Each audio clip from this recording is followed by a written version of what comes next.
Now we'll develop a model for analyzing the non-Western, Asian, African, Chinese, East, Latin American social welfare regimes. We have seen that Western frameworks, Western models are not really capable of studying or analyzing the non Western social welfare regimes. The idea is to develop a variegated middle range model to avoid both generalization and over specificity.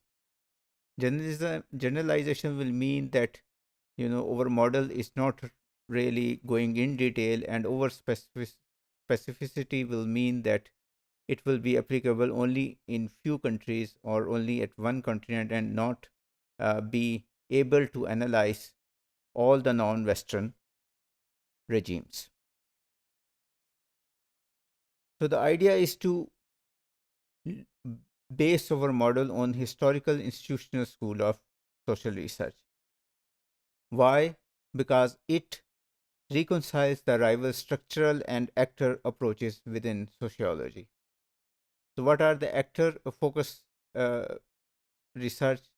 Meaning thereby that you focus on leaders, you focus on important players, and ignore the structural issues. And what are the structural issues? Structural issues are the overall setup, uh, whether it's political, meaning thereby the constitution, or it's social, meaning by uh, issues that relate to social structures like family or culture or religion. So, all these, or economic structures like, for example, the capitalist system.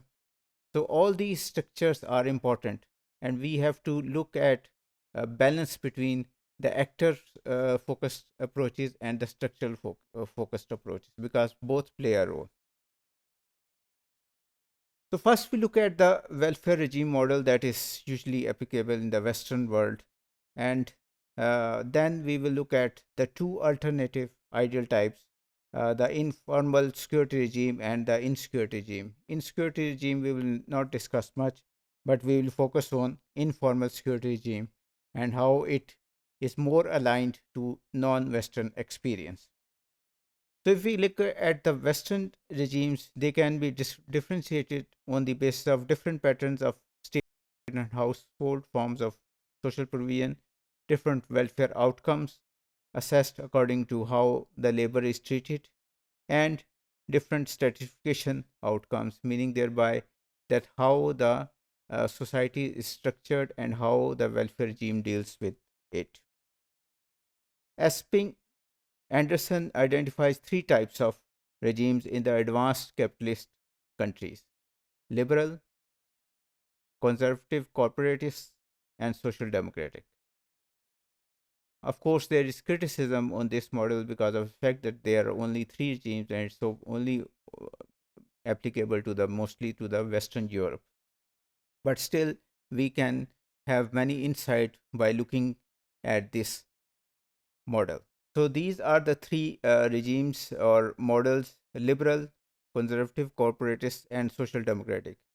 If we look at the role of the family, it's central in conservative, but it's marginal in liberal and social democratic types. If you look at the market, its role is central in liberal, while it's marginal in conservative and social democratic. If you look at the state, it is the central place in social democratic, while it's marginal in liberal and subsidiary in conservative type. If you look at the welfare state, the dominant locus of solidarity in liberal is market. It is based on market. It looks give primacy to market. If you look at the conservative type, it gives primacy to family. How to save the family from the capitalist experience or other types of experience. And social democratic, it's give dominant place to the state. If you look at the models, the most clear model of liberal state is US, where most of the market plays a dominant role. If we look at the conservative type, the most applicable example will be Germany and Italy. And if we look at the social democratic type, the prime examples with the Nordic countries such as Sweden and Norway.